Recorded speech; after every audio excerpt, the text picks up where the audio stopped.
Good afternoon, dear students. Today we will continue to talk about the factors by which the separation will be deteriorated. And if you remember, we discussed free solenoid group as one of these factors. And today we will mention other factors related to the particles of silica. Now, the ideality that the particles should be spherical in shape and identical in size. So, in any column or any TLC plate, for example, that the particles should be spherical in shape, identical in size, in order to reduce any undesirable effect of separation. Now, what kind of factors that if we didn't get the ideality of the particle shape and size will be happened. Now, the consequences of any deviation from the ideality of these sphericals, we will end up with peak broadening. So instead of having sharp peaks, we will have peak with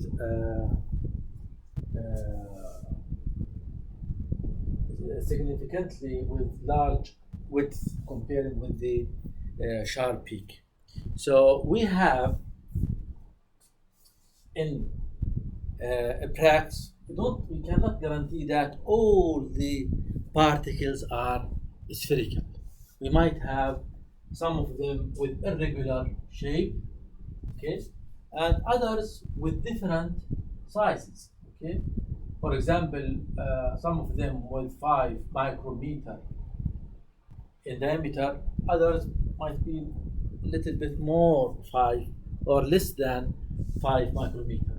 So this kind of deviation from the normality between in terms of the size and shape will directly affect the performance of separation. Now, one of the physicists, his name was Van Demeter. Van Demeter studied these factors. So Van Demeter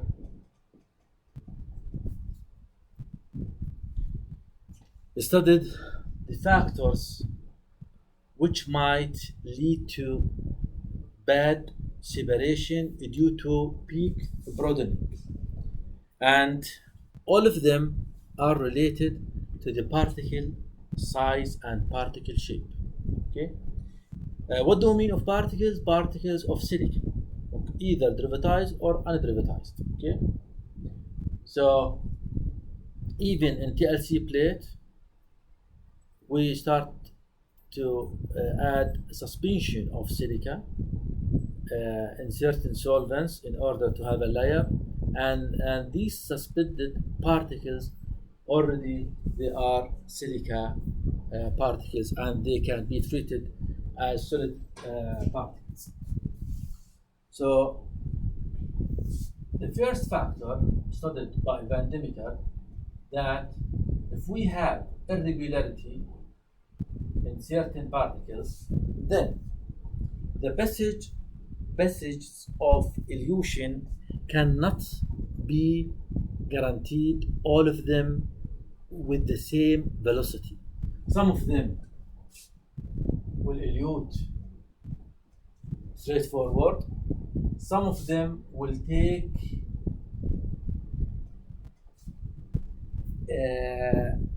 zigzag pathway instead of straightforward pathway. So if we have molecules from the same type, for example, we have ampicillin molecules. Now the first one, this one, and the second one will come together to the detector, to the final part of chromatography. If we have TLC to certain RF value. If we are dealing with column like the techniques, we will cover them later on. Then we have what we have the second and the first type of the molecules will come together. But the third one, because it has a zigzag pathway, it will elute later than the others. So in this case, we will have, instead of sharp peak, we have peak broadening. Okay. This peak broadening, obviously, if you have more than one kind of analyte, for example, ampicillin and cloxacillin and amoxicillin, then you have, instead of three sharp peaks, you will have what? Overlapped peaks. Yeah. And sometimes they might overlap in even one broad peak, and in this case, you cannot get them separated. Now, Van Demeter said, due to the irregularity in the particle shape and the particle size, eddy diffusion might be occurred. Now, eddy diffusion is another name for multi-path effect. We have multi-path effect. Multi-path effect that these paths are not identical. If they are identical, we have to have all the molecules reach the destination, the final part of the chromatography, the detector, whatever, in the same time. But due to the irregularity of the size, as well as the irregularity of the shape, we end up with what? With peak broadening.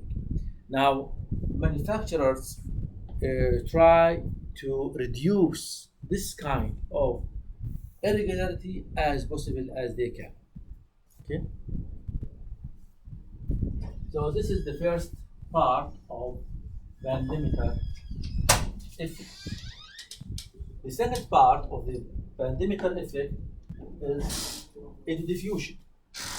Okay, the first part is diffusion. The second part of Van Demeter is resistance to mass transfer. Okay, resistance to mass transfer. What do you mean of resistance to mass transfer? That we have resistance from stationary phase, and sometimes resistance from mobile phase itself. Okay, you can imagine that if one of your colleagues want to pass certain path, then you hug him or prohibit him to go forward. Then this kind of what? This kind is a type of resistance to mass transfer. So in the term of the particles, if you have clogging means obstruction of the part of the column, then you have resistance to mass transfer. For example, some of silica particles allow the molecule to go forward, but clogging due to the, for example, impurity. For example, if you have impurity and this impurity clog part of the column, then the same molecules from ampicillin will find a resistance here to go forward, and this molecule will try to cope with the flow by choosing another path, and this will take longer time. Due to this time elongation, we will have what? Peak broadening. So resistance to mass transfer due to a stationary phase might block the certain part of the column, and in this case it doesn't allow the molecule of analyte to go forward. So the consequences of of this factor will be peak broadening. Now we have also resistance to mass transfer due to mobile phase, and the best example of this is mobile phase viscosity. If you have mobile phase as a viscous solvent, then the movement of analyte will be what, particularly in certain part of the column, will be what will be deteriorated, will be prohibited. Now, if the viscosity reduced, then the movement will be allowed. Now, you might ask yourself, if you have viscous mobile phase, okay, and all of the molecules will face the same factor. Now, they should elute together. The problem that viscosity is not always the real viscosity of the mobile phase. The viscosity might be due to the different kind of interaction with stationary phase. If a certain solvent find more solenoid group in certain part of the column, then you will have what, hydrogen bond formation. This kind of hydrogen bond formation will increase viscosity. Now, one of the good examples for this issue, if you have sugar and water. Now, if you just dissolve sugar in water, you don't have what high viscosity. But if you warm part of the container rather than the other parts, you will start to face increase of the viscosity for the solution near to the part you heated it. This is due to formation of syrup, that glucose units or saccharose units start to form hydrogen bonds with water molecules in high temperature. You will cross the activation energy barrier, so you will start to have what, to have strong interaction between solute and solvent. The consequences of this kind of interaction will be an increase in viscosity term due to syrup formation. The third factor of Van Demeter in Van Demeter equation is longitudinal diffusion.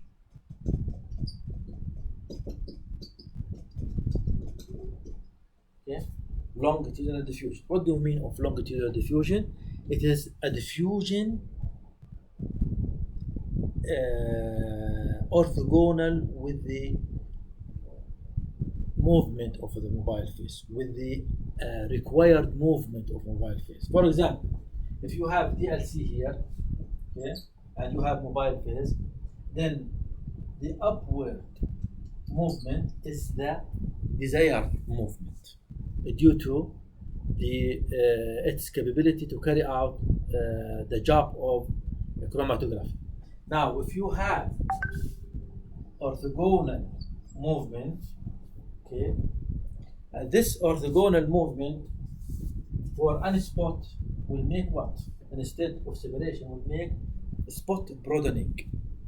Okay, and spot broadening, of course, you can think of it as peak broadening.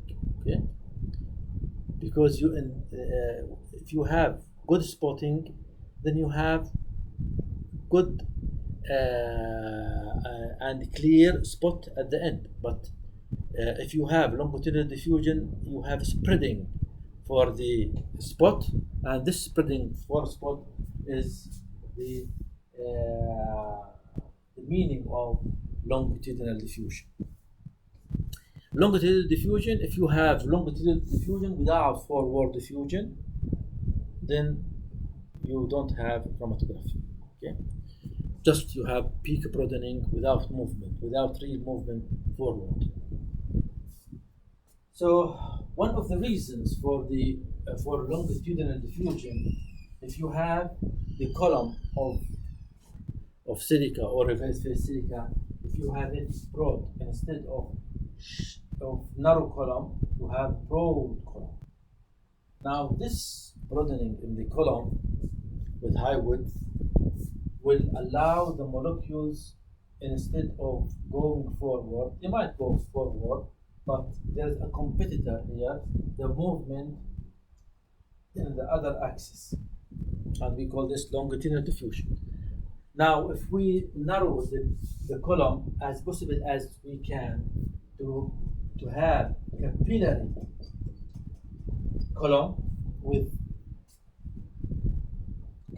column with small width, then we reduce longitudinal diffusion significantly. And if we have spot of material here, they will go during the separation together. But if we have a spot here, we'll have what? We will have broadening, then broadening with time peak, and we might end with low sensitivity peak.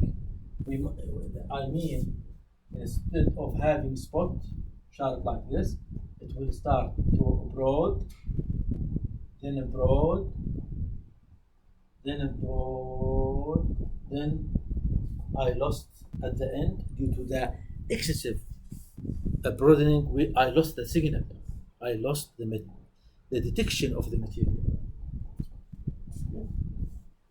So these factors are the general factors for Van Demeter equation. And Van Demeter at that time, he said, in order to simplify the concept, I will give simple terminology for each one.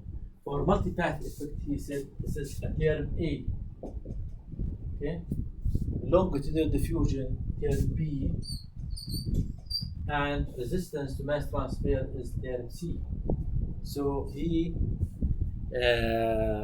mentioned that term A is multipath effect, term B is longitudinal diffusion, term C is resistance to mass transfer.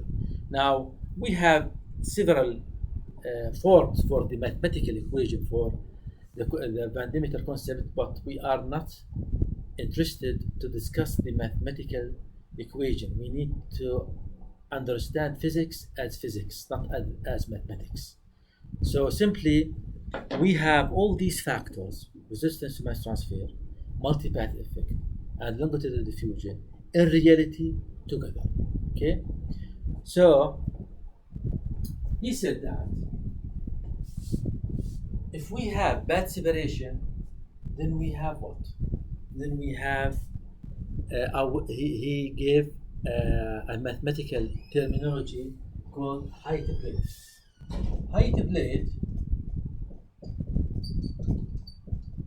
we will discuss it in the end of the course, but we just here want to understand that the physical meaning of height plate peak broadening.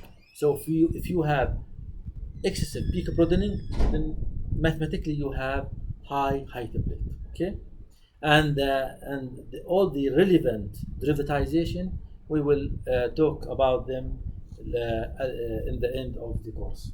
So here I want you to just remember that if you increase mathematically height plate, then you increase peak broadening.